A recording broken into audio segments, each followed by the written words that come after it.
அண்மை செய்தி தமிழகம் முழுவதும் சாலை மற்றும் மேம்பால பணிகளை மேற்கொள்ள 7500 கோடி ஒதுக்கீடு செய்த அரசாணையானது வெளியிடப்பட்டிருக்கிறது. அதனை அண்மை செய்தியாக பார்த்துக் கொண்டிருக்கிறோம்.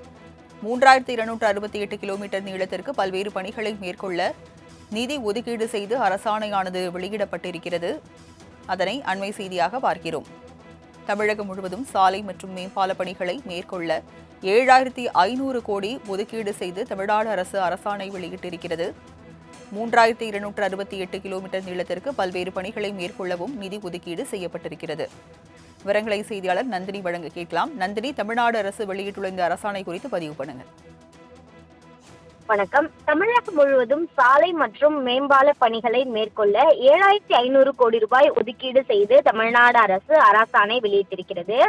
மொத்தமாக 3268 கிலோமீட்டர் நீளத்திற்கு பல்வேறு பணிகளை மேற்கொள்ள இந்த நிதி ஒதுக்கீடு செய்யப்பட்டிருக்கிறது. தமிழ்நாடு அரசின் நிதிநிலை அறிக்கை மற்றும் நெடுஞ்சாலைத்துறை மானிய கோரிக்கையின் போது அறிவிக்கப்பட்ட திட்டங்களை செயல்படுத்த தற்போது நிதி ஒதுக்கீடு செய்யப்பட்டிருப்பதாக தெரிவிக்கப்பட்டிருக்கிறது.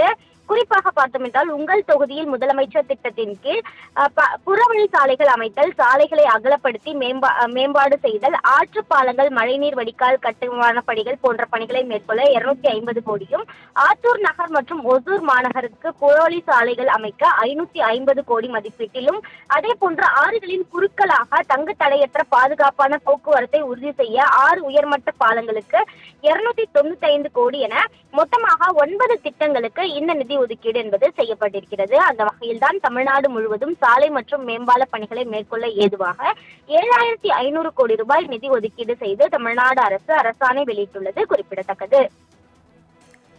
விவரங்களை வழங்கியதற்கு நன்றி நந்தினி.